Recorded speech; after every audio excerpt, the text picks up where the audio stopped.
When you look at this show, only one word I can think of makes some sense, and I've not used this word in a very long time or ever.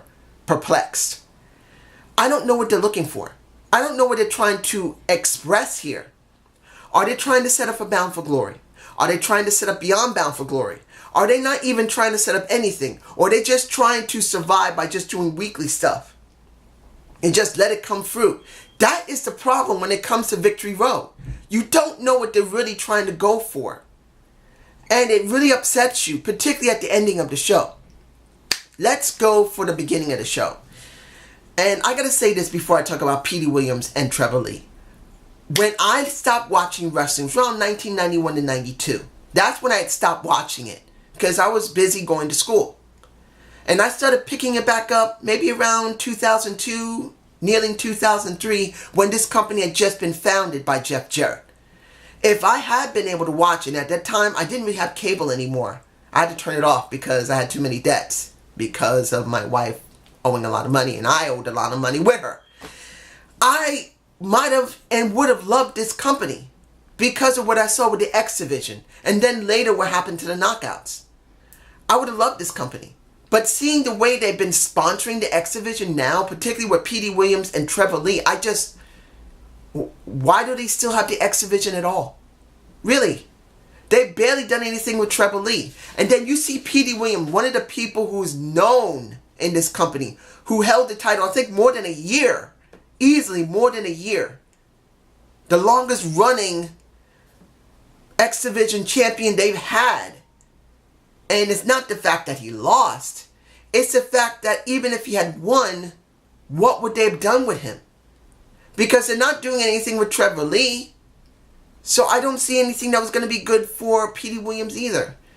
And to be honest, when it comes to Petey Williams, he's been using the same Canadian Destroyer move for quite a long time. I think the problem is, it's kind of two things. One, we don't see much of Petey Williams.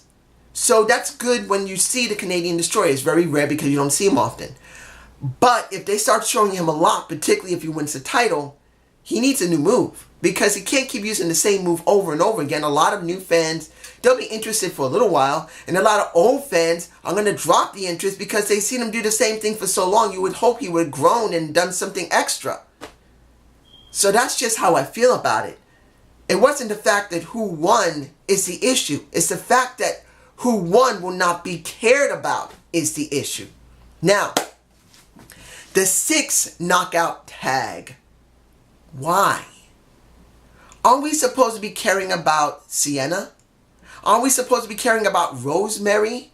Aren't we supposed to care about Taya Valkyrie at all? What was this about? It's not even about, to a certain extent, even Gail Kim, which we know this is going to eventually be about Gail Kim by Bound for Glory. They got a month to build into it. But when you see this match, this isn't about anybody. Dudes, I look at Allie. I'm sure I got a shot at her. As a woman who people went nuts for, even with all the bad booking for her. She won over the crowd. And they never gave her the title, really, as something important. She literally has not been cared about. Even when she got the title, she wasn't even cared about. And now you see her now, and what do you get? Yet people still love her, but she should be 10 times stronger than this. And it shouldn't matter that the crowds in Orlando are so small. It's the point that they should be showing her as important. And then the heels win. I didn't care. And I should care. But I don't. Because the women are not cared about. Look, as far as I understand, and I know someone told me in my comments that a lot of the women I mentioned in my previous videos, they're in developmental. Well, guess what? You want to give interest to these women in developmental? You want to give interest to the women that are hurt on the sideline? Show them. Even if they have to come in for one taping for one day for about an hour or two, just sitting in the back, doing some promo segment, doing some interviews, that can give people something to care about weeks and months ahead of time. Whether they're ready or not, at least you whet the people's interest. This is how people used to do it back in the day, and it worked perfectly fine, and you got nothing here. I just feel so bad for these women. They got so many people on the roster and they're not showing them. And now here, Global Forge. I'm putting the 3 guys in my face. 1, 2, 3. These are the 3 guys Demont had called. And I don't remember. I think one is from Australia. The other 2, I don't know where they're from. But the point is not the matter of, is it important to care about them? They showed them. Now that's important. But get this. This is no better than British boot camp. And where is Rockstar Spud? I don't care if he's hurt or not hurt. Where is he? Did he leave the company? Is he still there? Is he in the back? Is he doing another job? Where did Rockstar Spud go? From the time he did British Boot Camp, where he was working with EC3, then he had to work with Swoggle, and now where is he? In the back, or he's injured, or he's gone. That's just how I feel about these little developmental series, like the British Boot Camp, and now the Golden, well, not the Golden, the Global Forge. I can't get into them knowing full well that they're not going to go anywhere. Now, you have the, I gotta say this about the Guido segment that I saw with Joseph Park. I still don't care. But now they're trying to rectify what happened with Joseph Park being known as not having a company. And in general, he has no firm, but he has intelligence enough to be considered a lawyer. And I know a lot of people are going to say, dude, he's not a lawyer. Well, if he wasn't a lawyer, why did JB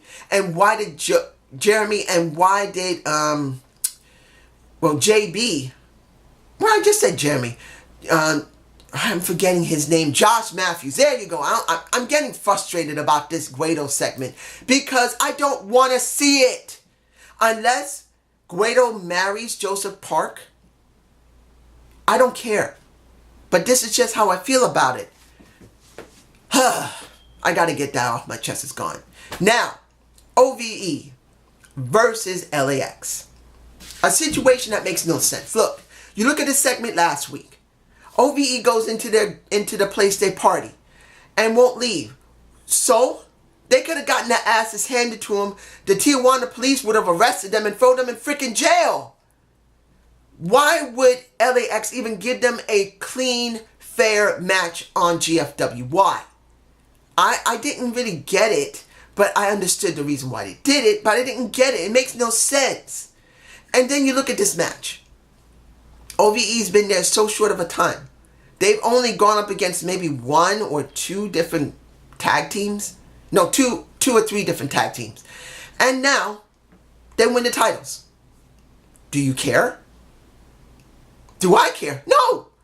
Because I barely seen any backstage segments, barely any interviews of them, and barely cared about them. And I know you're going to say, well, look at YouTube. Well, guess what? They don't talk about YouTube. Why do I care? Why do I care? And I'm a guy who checks YouTube every day. But how am I going to care if they don't talk about YouTube much and try to sponsor and do something special? X Division for Explosion. Please. Anyone from GFW, use YouTube. Put your Explosion show, if you still do it, on free internet. Let them watch it. Do the storylines there that you can't fit on the regular show. And give people a reason to care about your show. Please. Now, the Lashley segment, which even makes lesser sense. You got the camera from GFW in the MMA gym. I don't remember, Top Team Gym. There you go. And they're talking about how Lashley will be better with them. Why are we going to care about this? Is Jeff Jarrett going over there to talk to Lashley? Is Jim Cornette going to go over there to talk to Lashley? Because that's the only reason this is going to work. Because if any of them come back to GFW for no reason whatsoever, this made no freaking sense. That means someone from GFW has to go over there. The question is who? I think it'll be, Jim Cornette? Because Jeff Jarrett has taken a leave of absence for family reasons. That's the only way it's going to work. That's just my point of view. Guys, tell me below. Let's see, anything else? The Storm segment.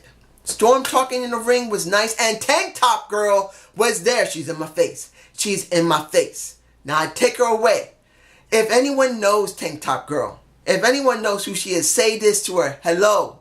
A guy recognizes that you're a staple of the company because you're a fan there that people recognize and the wrestlers recognize. I applaud you. Next to saying you're damn good looking no matter how old you are. That's just me. Anyway, was the segment effective? It was good. But you guys tell me below, maybe he had a cold? Because James Storm's voice was sounding really good like this. I think he had some sore throat or something because he sounded funny. But he still did an effective segment. Then the AAA guys came out with Phantasmo and who was the other guy? I can't remember his name. I think it's, what is it? Tuxedo or something? No, a Tuxedo. What? What? He called him Taco Bell. That's the best way to say it. That's one of the few times the crowd responded. And I gotta say this. There was so much canned pop and canned heat. It was ridiculous. There was barely any interest in the in the stands. I'm sorry. It doesn't matter how few people in there as long as they cheer loud enough. It was dead for most of the show. But at least it wasn't bad here. It had a few moments, and then when EC3 came out, he did his moment to leave and then came back. They shook hands, went to see Jim Cornette and said they want a match. And Jim asked them clearly. He said, I thought you two hate each other. And they said, we do. Give us a match anyway. Now that kind of covers up the situation why they're together. But let's be honest here, ladies and gentlemen. If you understand the situation like I do, is EC3 better as a heel than he is a face? As I'm concerned, he's a better heel. I don't want to see him as a face. Now, he's not generally acting like a face, but having James Storm, a guy he had a feud with, as his partner just doesn't feel like it works right. But this is supposed to be GFW versus AAA. I just don't care. You know why? Because they haven't booked either one of the companies properly in this show. GFW hasn't been booked properly, and neither has AAA. Let's move on to... Am I forgetting anything? No. If I am, you guys tell me below. Eli Drake versus Johnny M. I'm still getting used to this longer wrestling segments. Even the WWE doesn't give us that long of a match. This was like a 25-minute match. And I gotta say this. It's kind of boring, but it's actually refreshing at the same time. They're doing something completely different from the WWE. The WWE doesn't give 20-minute or 25-minute matches. Don't come close. Maybe 10 or 15 minutes if you're lucky. Then they gotta do the segments in between. Because they are doing a live show and they don't like to do overruns often unless it's on the main show.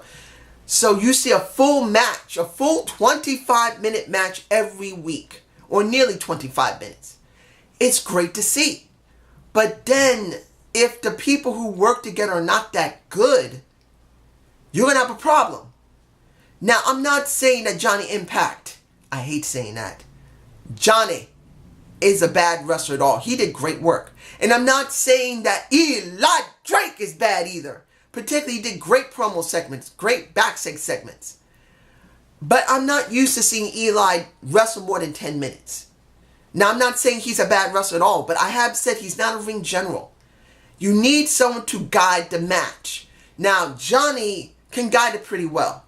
But this was not about Johnny. This was about Eli. And Eli, to me, is a good wrestler. But he's not a ring general yet. And it shows. He didn't really guide the match like it should be guided. And even though Chris Adonis did a good job to interfere, it still showed. And then you had Chris Adonis being ejected.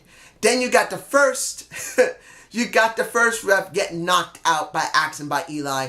Then the second ref getting knocked out by Eli on purpose. And then what do you get? The first ref comes back. Then he gives the pin to Eli. Then you got the beatdown by Eli and Chris Adonis. And then, worse yet, you have LAX come out and trash everybody. Including a fan, including the guys in the back. And then Eli is in the ring holding up his championship. It's in my face. And then it felt like he was a secondary to this. You know why? Because this was still about LAX. Ugh. Why, Conan? Why? Why are they going down this AAA route? This is what I was saying in the very beginning of this show. Perplexed. Is this supposed to be about AAA and GFW? Is this supposed to be about Top Team and GFW? Is this supposed to be about Jeff Jarrett or the guy who runs Top Team? Where are they going? What is the direction of this company? I don't know. It is so convoluted. I am so confused. Was Victory Road a good show? Not really. Did it set anything up for Bound for Glory? Not really. Are you left with a lot of questions? Yes, you are. Are you left to be angry? Close to it. This is just my point of view. You guys tell me below. Have a good day. Have a good night. Peace.